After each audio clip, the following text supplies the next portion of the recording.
informar algumas recomendações do novo guia epidemiológico do Ministério da Saúde em relação à Covid-19.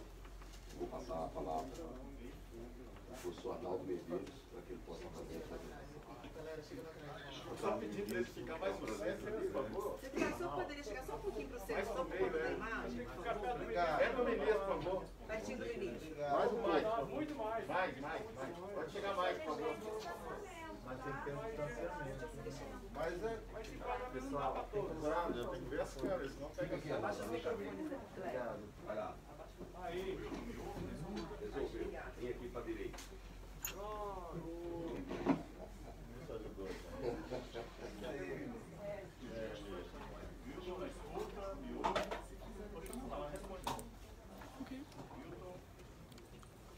depois o ministro volta. Boa tarde, ministro. É um prazer muito grande. Boa tarde a todos, toda a população brasileira. Na verdade, ministro, como o senhor solicitou, nós estamos fazendo uma atualização do guia epidemiológico. Creio eu, se a memória não me falha, talvez seja a quarta atualização do guia de vigilância epidemiológica para a Covid-19. Que deve estar sendo lançado, subindo para o nosso site, creio eu, amanhã, ou mais tardar na quarta-feira. Toda a questão de diagramação e correção as correções necessárias para o guia. Mas nós estamos trazendo hoje, talvez um dos pontos mais relevantes, que toda a imprensa está bastante interessada, que é com relação às recomendações do tempo de isolamento para casos de Covid-19. Estou com certa dificuldade com essa máscara, mas isso mesmo. Próximo slide, por favor. Na verdade, isso é uma visão geral do nosso guia, né? O nosso guia de vigilância epidemiológica, ele traz características gerais sobre a doença, no caso pelos coronavírus 19, da Covid-19. Ele traz questões sobre a vigilância epidemiológica, traz definições operacionais, traz notícias sobre notificação e registro, traz medidas de prevenção e controle, traz medidas de investigação de isolamento de casos suspeitos e confirmação de Covid-19 e quarentena de contatos, traz dados sobre rastreamento de contatos e traz dados de investigação laboratorial do coronavírus, né? Creio eu, que essa talvez seja a quarta versão que sempre é possível atualizar o nosso guia de vigilância epidemiológica para a Covid-19. Próximo. No caso especificamente do que nós vamos discutir hoje, é sobre o isolamento, né? A gente entende que o isolamento é a separação de indivíduos infectados dos não infectados, né? Durante o período de transmissibilidade da doença, quando é possível transmitir o patógenos em condições de infectar outra pessoa. Esse é o conceito, né, de isolamento. Para a gente chegar na proposta que o Ministério está publicando, né, no nosso guia, nós utilizamos algumas fontes de referência para fazermos esse estudo, né? A gente vai trazer apenas duas aqui. Nós analisamos a do CDC. A do CDC, que é do Centro de Controle de Doenças dos Estados Unidos, ele tem a possibilidade de terminar o isolamento após 5 dias completos, a contar do início dos sintomas, e sem febre durante 24 horas e sem uso de um medicamento antitérmico e outros sintomas estiverem melhorados. E lá também não tem a obrigatoriedade da testagem para o término do isolamento. No caso de acesso ao teste, recomenda-se a realização do teste rápido de antígeno e coleta no 5º dia completo. Caso o teste der negativo, pode terminar o isolamento. Caso o teste der positivo, deve continuar o isolamento até o 10º dia. O CDC também recomenda, né, durante os 5 dias adicionais, digamos assim, do 6º ao 10º dia, usar máscara, evitar contato com pessoas imunocomprometidas, não frequentar locais que não possa usar máscara durante o tempo todo e ter uma restrição com relação às viagens. Próximo. Um outro que nós analisamos foi o do National Health Service, do NIH e da Inglaterra, que tem um tempo de auto-isolamento de 10 dias, a contar do início do sintoma, sendo possível encerrar esse auto-isolamento após o 7º dia do início dos sintomas, após a realização do teste de antígeno e o resultado sendo negativo, né? E lá para a Inglaterra, para o Reino Unido, nesse caso deve-se adotar as seguintes medidas até o 10º dia: trabalhar em casa, né, o máximo que possa, usar máscara nos ambientes públicos, né, e evitar contato com pessoas com maior risco de gravidade de doença, como nós falamos anteriormente. Obviamente que nós fizemos não apenas análise com relação ao CDC, ao NIH, mas o ECDC e outros sites, né, de boa experiência no mundo inteiro para chegarmos à nossa proposta. Próximo slide. Então, a nossa proposta é a seguinte: para pessoas que são, né, imunocompetentes, né, e estão com Covid positivos em quadros leves ou moderados, o isolamento é de no mínimo 7 dias. O isolamento é de no mínimo 7 dias. Entretanto, né, se ao 5º dia completo o paciente estiver sem sintomas respiratórios e sem febre e sem uso de medicamento antitérmico e há pelo menos 24 horas, ele deve, se ele optar, ele pode testar nesse 5º dia. Nosso isolamento é de 7 dias, mas ele pode testar no 5º dia, desde que ele esteja sem sintomas, sem febre, sem uso de medicamento antitérmico e por pelo menos 24 horas. Se o teste RT-PCR, que é o teste padrão ouro mais indicado, ou o mesmo teste de antígeno. Se o resultado for negativo, esse paciente ele pode sair do isolamento, mas manter aquelas recomendações que nós falamos anteriormente, aquelas recomendações adicionais até o 10º dia, né? Evitar aglomerações, né? Evitar contatos com pessoas com comorbidades, evitar todas aquelas recomendações adicionais, os usos das medidas não farmacológicas até o 10º dia, para que ele possa efetivamente ficar tranquilo. Se o resultado for positivo, ele deve manter o isolamento até completar o 10º dia, né?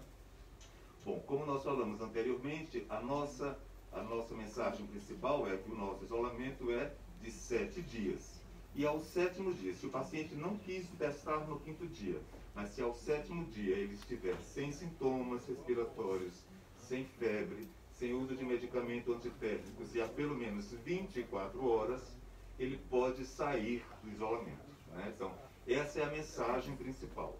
O nosso isolamento é por no mínimo 7 dias, e se ao 7º dia o paciente estiver sem sintomas, sem febre, sem uso de medicamento antitérmicos e por pelo menos 24 horas, ele não é necessário testar e pode sair do isolamento. Ao sair do isolamento após 7 dias completos, a gente sempre recomenda manter todas aquelas recomendações adicionais até o 10º dia. Entretanto, se ao 7º dia ele estiver com sintomas respiratórios ou febre, ele pode fazer a testagem no 7º dia por RT-PCR, como sempre nós falamos, é o teste padrão, o teste ouro, ou o teste do antígeno, né? E se ele tiver, por exemplo, um resultado negativo, ele pode sair do isolamento se estiver sem sintomas respiratórios, sem febre, sem uso de medicamentos antitérmicos após 24 horas. Mas se ele der positivo, ele deve manter o isolamento até o 10º dia. E só sair do isolamento se estiver sem sintomas respiratórios, sem febre e sem uso de medicamento antitérmico por pelo menos 24 horas.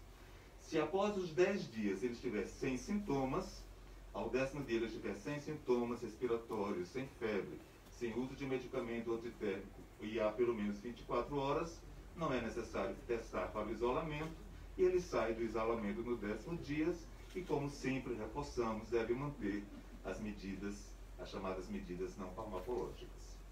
Próximo. Era isso. À sua disposição.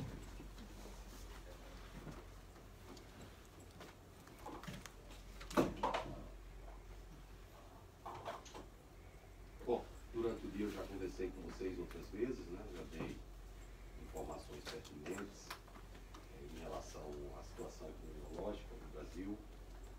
sem dúvida, a variante Ômicron, ela causa um número muito maior de casos. A gente tem observado esse aumento de casos, mas, infelizmente, ainda não temos uma correspondência em aumento do número de óbitos. Vai ser sempre assim? Ainda não sabemos. O que estamos observando em outros países, onde a transmissão comunitária aconteceu antes do Brasil, é que nós temos, naqueles onde a política de vacinação avançou bem, sobretudo em relação à dose de reforço, nós não temos observado um número de óbitos correspondente ao aumento do número de casos.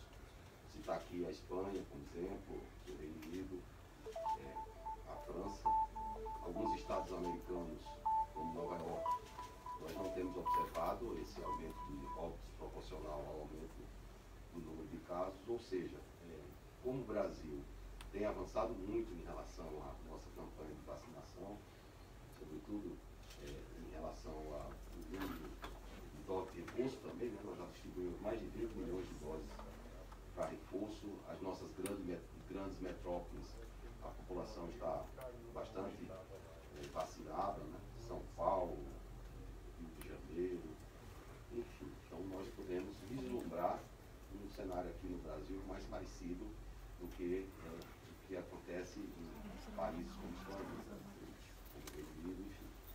Essa é a nossa expectativa. Mas nós estamos nos preparando para ampliar algumas políticas, como por exemplo a política de testagem. No mês de janeiro nós vamos distribuir, até o final do mês a gente vai distribuir no mínimo 28 milhões de testes.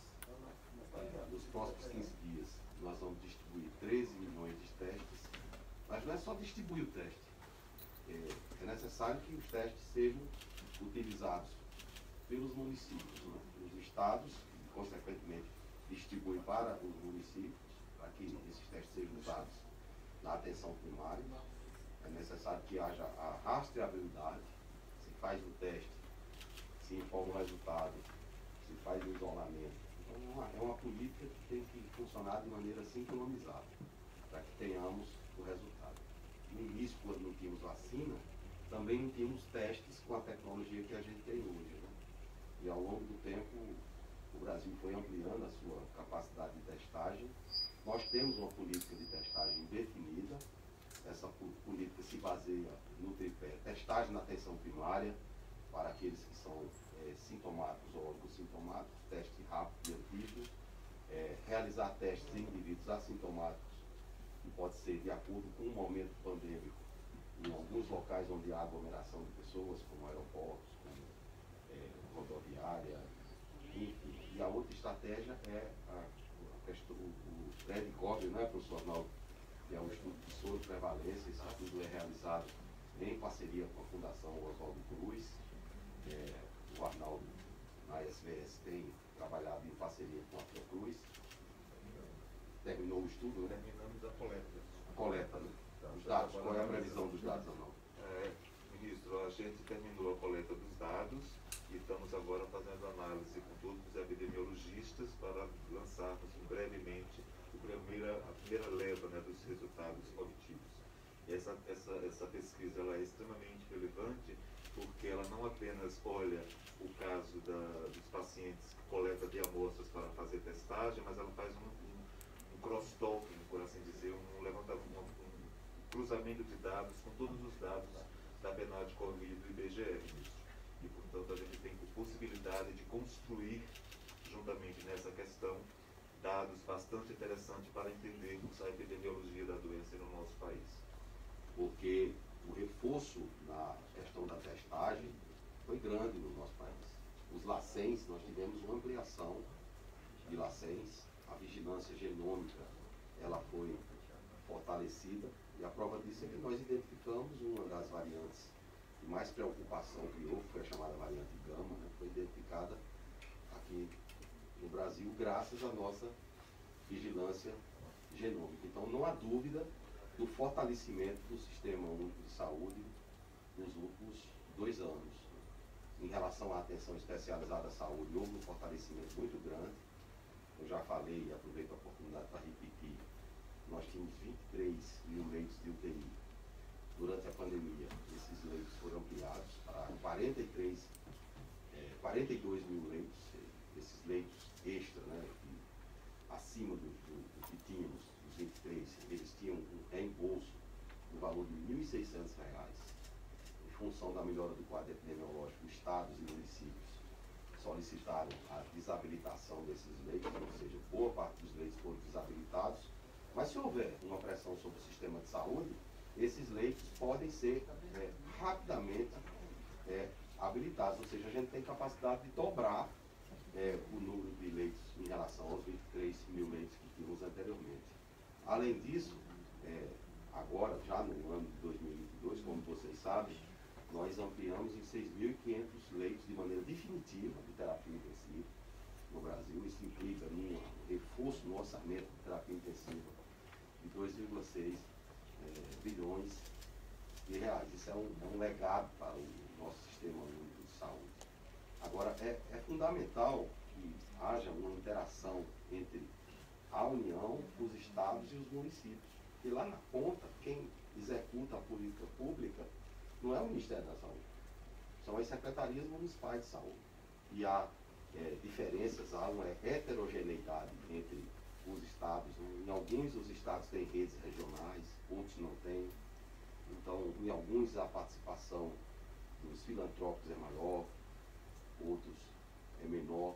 E nós precisamos ter o retorno dos municípios e dos estados em relação às políticas públicas que são colocadas lá na ponta. Então, não adianta eu distribuir milhões de testes. Porque, o Ministério não testou, não distribuiu testes. A custa, um teste custa $3,5. Então, quando você vê, foi distribuído tantos milhões de testes, é um custo. E nós temos que saber se esse custo está sendo realizado de maneira efetiva. Então, para que seja realizado de maneira efetiva, eu preciso de ter a rastreabilidade, ter as informações em relação ao isolamento, para que o combate à pandemia seja efetivo. Agora chegou a questão do autoteste. A Anvisa já sinalizou positivamente em relação ao autoteste e solicitou ao Ministério da Saúde um parecer sobre uma política pública. Uma coisa é uma política pública. Quando se estabelece uma política pública, passa a ser, conforme a Constituição Federal, um direito de todos e um dever do Estado. Mas há muitos itens, há muitos medicamentos, há muitos dispositivos que eles são aprovados pela Anvisa, eles estão disponíveis para a sociedade, mas eles não são políticas públicas. Então, se já é complexo eu ter a testagem realizada por um profissional de saúde lá na ponta, na atenção primária, imagina num país com 210 milhões, como é que é a questão do autoteste. Vamos ter a rastreabilidade devida? Então, sem ter essas respostas em relação à efetividade da política e à custo-efetividade, essa promessa de ter essa política pode não ter o resultado que nós desejamos. Isso não significa dizer que o teste não possa ser vendido nas farmácias, como acontece com outros medicamentos, para que a população possa adquirir e realizar o teste em casa. Eu mesmo, quando estava nos Estados Unidos, eu comprei lá, porque nas farmácias americanas é possível comprar, e eu fiz. Ministro, já vai voltar e tal. Bom, para voltar tinha que ter um RT-PCR, mas eu já mais ou menos sabia que o meu RT-PCR ia dar normal ou não, porque eu fiz o teste antes que eu porque a minha esposa comprou na farmácia. Então isso é muito possível que o Ministério da Saúde sinalize positivamente e a sociedade possa ter acesso a esses testes. Né? As redes privadas também têm realizado testes e nos informam os resultados. Né?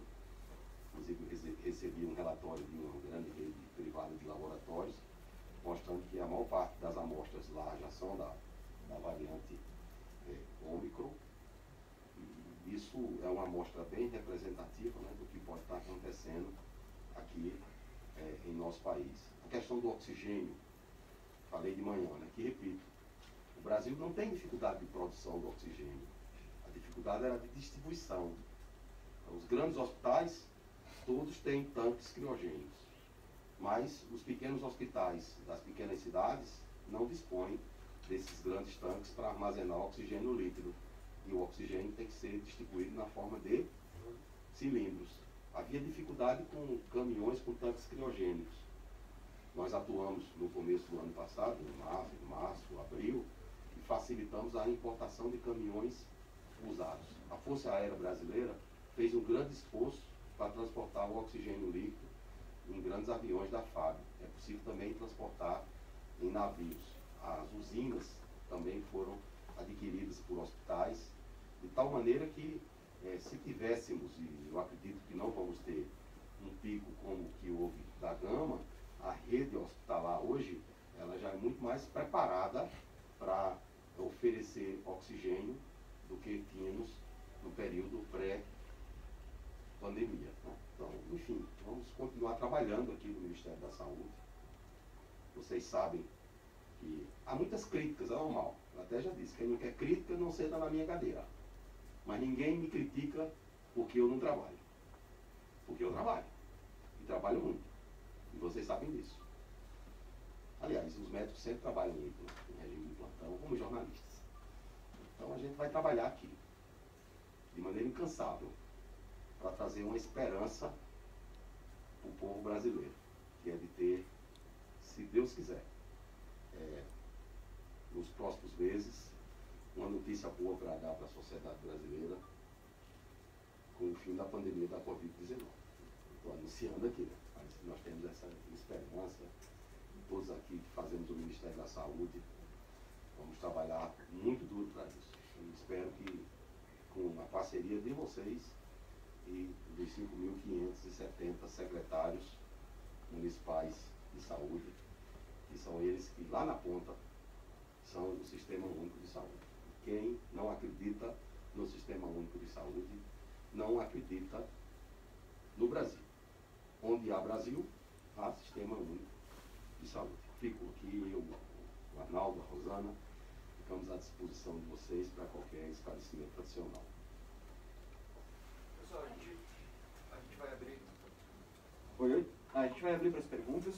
A gente pede aquele combinado de sempre de fazer uma pergunta por veículo. Você pode vir até aqui, eu seguro o microfone para a gente não ficar passando de mão em mão. E aí a gente faz a pergunta e o ministro e o secretário respondem. Boa noite, ministro, secretários. A gente está ao vivo na CNN Brasil. Eu queria saber, ali no painel que os senhores apresentaram, fala que as pessoas liberadas no 5º e no 7º dia que sigam as recomendações adicionais até o 10º dia. Quais seriam essas recomendações, por gentileza? Excelente pergunta. Como é seu nome? Raquel. Raquel Vargas. Opa, Raquel. Excelente pergunta, Raquel. Essas recomendações adicionais que a gente fala são exatamente essas. Evitar aglomerações fúteis, né? Evitarmos aglomerações fúteis, evitar viagens que são absolutamente dispensáveis, né? Utilizar a máscara nos ambientes onde você tem a maior quantidade de pessoas circulando, de modo que mantermos a higienização das mãos com álcool, as medidas não farmacológicas que a gente fala como um todo, né? E em casos de sintoma, procurar o seu médico com maior rapidez possível. E aproveitar a oportunidade, Raquel, para pedir às pessoas que, já que o mês de janeiro é um mês de férias, né, para procurar evitar grandes aglomerações em casa, né? Não adianta dizer uma coisa para fora e fazer outra. E nós assistimos o ano passado um aumento de casos no mês de janeiro. E esse ano nós temos a Ômicron, que é muito mais transmissível. Então é necessário uma certa cautela, né? Para que a gente possa abrir a nossa economia. O Brasil precisa abrir a economia para voltar à atividade econômica. O país não pode ficar fechado sem atividade econômica. Não dá. Então, aproveitar a oportunidade para pedir a cada um que vai fazer a sua festa em casa agora nas férias, que faça isso com bastante responsabilidade para evitar um aumento ainda maior dos casos com essa variante Ômicron. Boa noite, ministro, secretários, Cléber Cavaglioli da Record TV. Ministro, o senhor falou sobre o autoteste, que é possível que chegue aos brasileiros, né? Inclusive que já há uma sinalização positiva da Anvisa. No que diz respeito ao Ministério da Saúde, qual é o cronograma? Dá para ter uma previsão? Como serão esses estudos? Em quanto tempo a gente pode ter esses testes disponíveis? Não, o autoteste basicamente o mesmo teste, né? Só que as pessoas vão fazer o teste em casa. O que eu falei é em relação à política pública do Sistema Único de Saúde para distribuir para as pessoas fazerem em casa. Aí é mais difícil, né? Porque é difícil a gente operacionalizar essa questão em um país tão grande como o Brasil. Mas para qualquer um de nós que quisermos adquirir esses testes na farmácia, eu não vejo hora. Oi, boa tarde, Quer falar? ministra Paula. Só um pouco a Rosa. Vou falar a respeito do autoteste, uma coisa que é muito bem colocada. O nosso país é um país não só continental, mas também a quantidade, e também a gente tem que levar em consideração a parte cultural. Qual que é o objetivo que nós temos em relação a testar o Covid ou qualquer outra doença infecto-contagiosa? A pessoa que esteja infectada, ela não transmita para outra e vire aquela cadeia, correto? Tudo que nós estamos falando aqui é a proteção não só do indivíduo que está doente, mas também do outro. Isso é muito claro. O autoteste, os países que adotam, por exemplo, o Reino Unido, é liberado na farmácia, mas eles têm não só um sistema, ele é cadastrado, ele é registrado, e nós temos bastante dificuldade, até os testes que nós enviamos para os municípios, muita dificuldade do próprio registro. Muitas vezes vocês falam, olha, o Ministério não está testando, nós mandamos, os testes foram testados, mas cada município tem as suas dificuldades que a gente também reconhece. E o autoteste, a gente tem que ter não só esse compromisso da rastreabilidade para o nosso sistema de vigilância, acompanhar, e a cultura também. Eu tenho que ser responsável, acho que a maioria dos brasileiros o são, né? Mas a gente sabe, nós já estamos com 2 anos de pandemia. Então já começa a complicar. Um dos dos fatores que interferiram na segunda dose foi na faixa daquela população ativa, que já tinha voltado de trabalho, que não queria deixar o trabalho para fazer a vacinação. Então, como política, por enquanto não, mas vai ser disponibilizado. Uma ideia, né? Daqui 6 meses... Não, acho que você não está entendendo. A política, ela pode ser liberada. A política nós deveríamos fornecer com todas as diretrizes e tudo. Isso não, mas não impede o teste não será disponibilizado como uma política pública de saúde para que as pessoas possam levar para casa. Até porque o teste que é realizado pelo profissional de saúde já há dificuldade, porque tem que ir lá na ponta o município aplicar. Imagina com o autoteste em um país continental como o Brasil. Então, aqueles que quiserem adquirir esses testes na farmácia, na visão do Ministério, não há problema.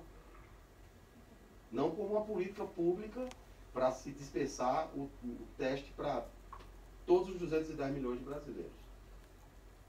Ou aqueles que estão suspeitos de Covid. Porque a gente não vai ter esses dados de rastreabilidade, como a Rosana falou aqui, do NHS, mas são sistemas, embora que do ponto de vista conceitual semelhante, mas do ponto de vista de funcionalidade, de efetividade, de maturidade desses sistemas são diferentes, né?